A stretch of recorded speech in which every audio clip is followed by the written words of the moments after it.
Untuk menjadi seorang ahli itu membutuhkan waktu 10.000 jam terbang.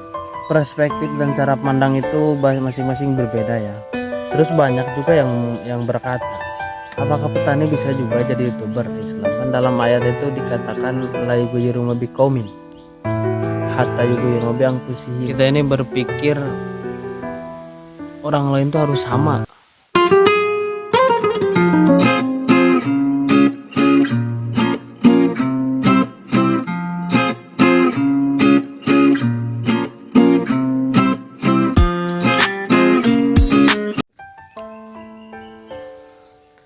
Assalamualaikum warahmatullahi wabarakatuh, sahabat tani milenial dimanapun berada. Kali ini berjumpa lagi dengan saya DH Agri Official. Jadi kali ini saya posisi berada di saung babeh di hutan. Tuh suasananya adem, pebakalan, jarum coklat, minuman, pokoknya.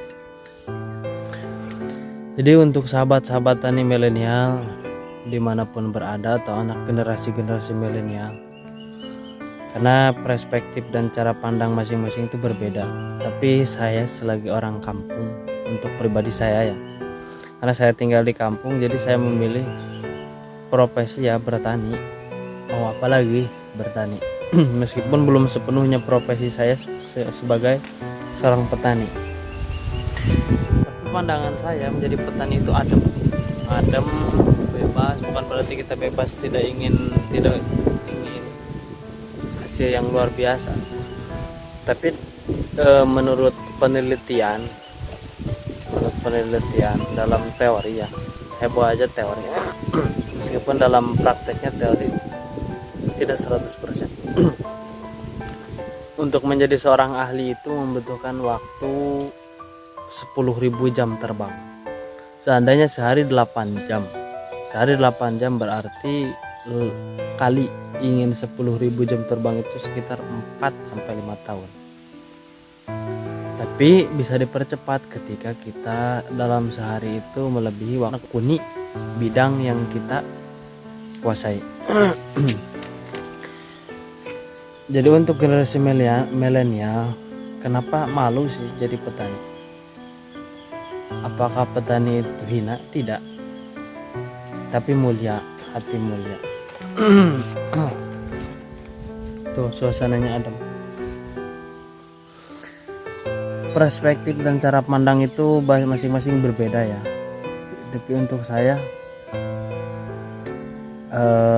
adem terus, karena pertanian itu sumber pangan dan sumber makanan. Sumber pangan, sumber makanan.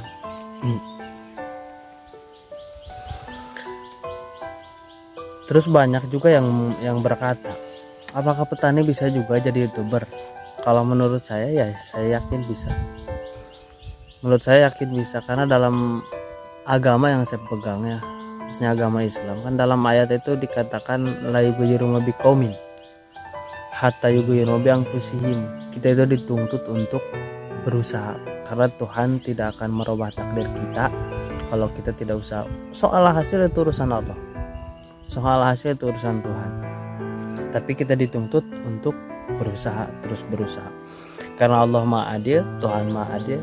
Jadi kerja keras kita itu tidak akan sia-sia. Meskipun cara pandang kita, kalau kita berjuang kita dapat apa, tapi ketika perjuangan kita yang kita perjuangkan tidak menghasilkan seperti yang kita harapkan, kan Allah tahu yang terbaik. Itu aja kalau menurut saya.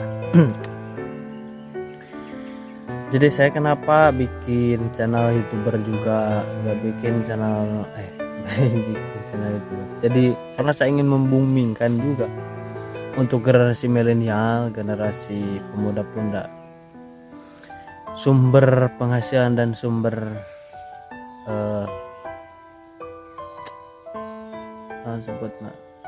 bidang usaha dari agri itu banyak.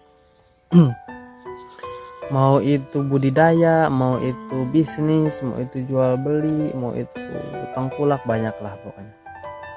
Yang penting kita tetap teguh, kita tetap berusaha, kita tetap jangan malu lah intinya. Kalau kita gengsi jadi petani, karena kita kotor-kotoran, panas-panasan, saya juga sering, tapi kalau panas ya berteduh ya kita. Karena untuk masa depan untuk masa depannya generasi milenial itu semakin berkurang peminat untuk jadi petani. Saya seorang petani, dulu saya percobaan menanam bawang merah, tapi karena daerahnya kurang jadi hasilnya juga kurang. Terus saya coba lagi nanam cabai. dua lahan,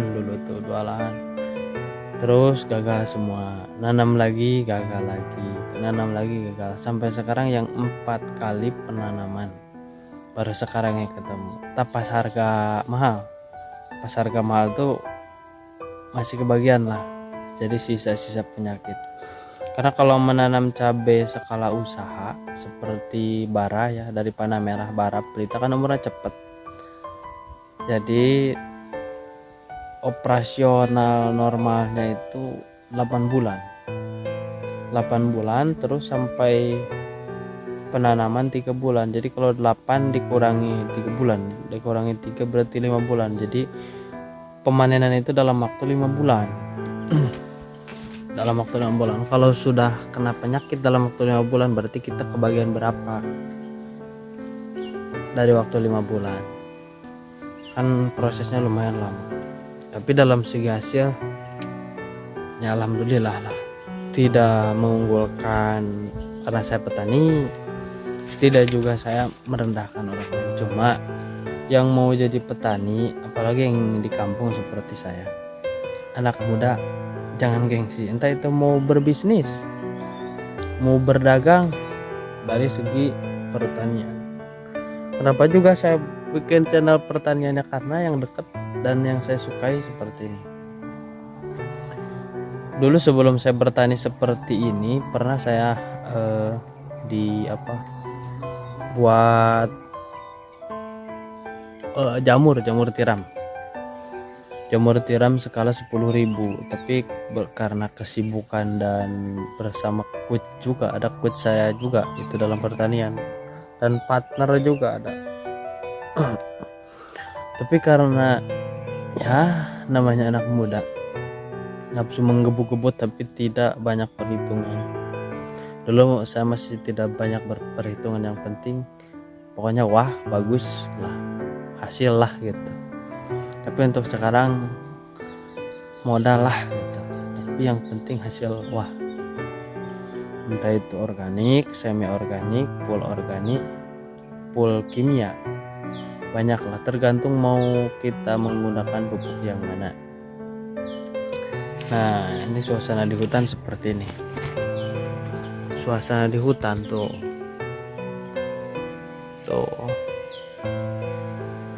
ini panas, ini terlalu panas. Pokoknya begitu ya sahabat. Saya cuma bukan ahli, saya cuma masih belajar. Kalaupun ada yang mau bareng-bareng belajar, semoga bermanfaat. Mari kita bersama-sama gotong royong, bersama-sama membangunkan semangat usaha itu dalam bidang apapun, mau pengolahan hasil pertanian, mau bisnis hasil pertanian, mau budidaya, mau apapun itu banyak. Yang penting kita tidak usah pesimis, jangan pernah berpikir negatif, juga jangan pernah berpikir lah kita mau apa. Kadang batasi doa kita itu yang membatasi,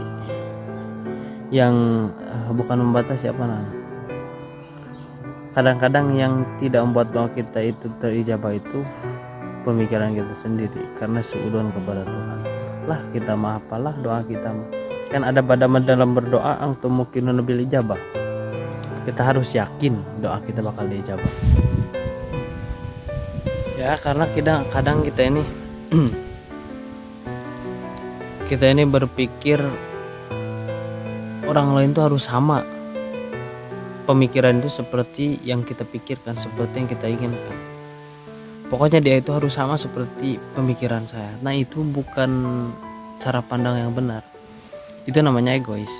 Itu egois namanya.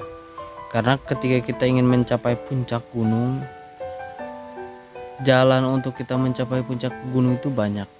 Yang penting tidak keluar dari dalil, tidak keluar dari aturan, tidak keluar dari aturan-aturan dogma agama. Pokoknya yang penting tidak keluar dari dalil. Ketika kita memaksakan cara pandang orang lain harus sama seperti kita, itu egois. Cobalah periksa dalam hati kita. Mungkin banyak penyakit hati atau kotoran-kotoran hati yang singgah dalam hati kita. Tapi kalau kita menyambut siapapun itu, menyambut dengan lapang dada, dengan hati yang lega, kalaupun ada cara pandangnya yang berbeda, yang keluar dari dalil, dari keterangan, dari aturan, jadi barulah kita menasehati gitu. Kalau kita mengandalkan perasaan, ya aku kasihan dia mah orangnya bodoh tapi baik. Contoh ini kalau dalam nilai sekolah ya, dia mah baik orangnya tapi otaknya kurang baik, contoh seperti lalu dia anak yang tadinya mempunyai nilai 6, karena kita ada perasaan kasihan dikasih lagi 2. Coba kalaupun semua guru perasaannya seperti itu, maka akan timbul nilai yang subjektif, jadi nilai yang tidak jelas, pseudosains. Jadi nilainya itu tergantung perasaan. Itu baik. Cuma kalau dalam kalau dalam kehidupan kita itu harus menggunakan perasaan. Tapi kalau dalam sunatullah, logika, teori, kita tuh jangan pernah keluar dari aturan dan dalil. Bisa jadi orang yang kita tuduh sesat gitu, orang yang kita tuduh salah, bisa jadi orang yang salahnya itu sebenarnya kita yang menuduh mereka gitu. Banyaklah pokoknya. Jadi kalau mau sharing dan diskusi silahkan. Saya juga masih belajar dalam teori, dalam ilmu saya juga masih kurang. Silahkan kita belajar sama-sama.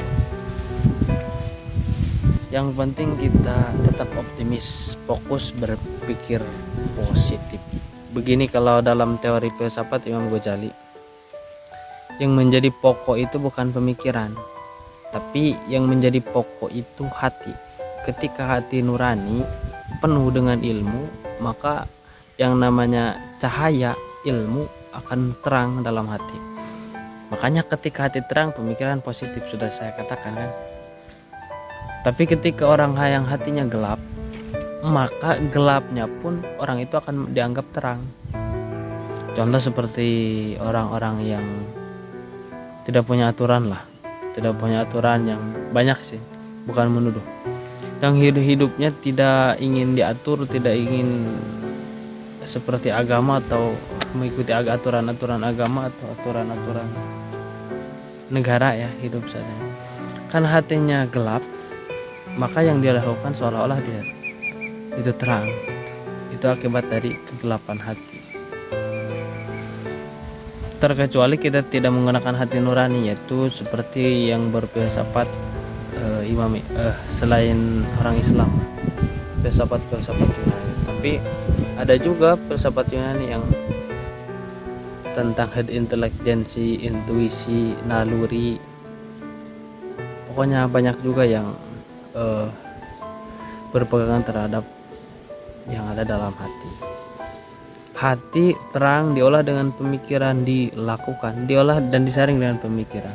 Kalau kita mengandalkan pemikiran doang, maling juga itu menggunakan pemikiran, tidak menggunakan hati nurani, karena hati nuraninya gelap. Sekian yang bisa saya sampaikan ya. Assalamualaikum warahmatullahi wabarakatuh.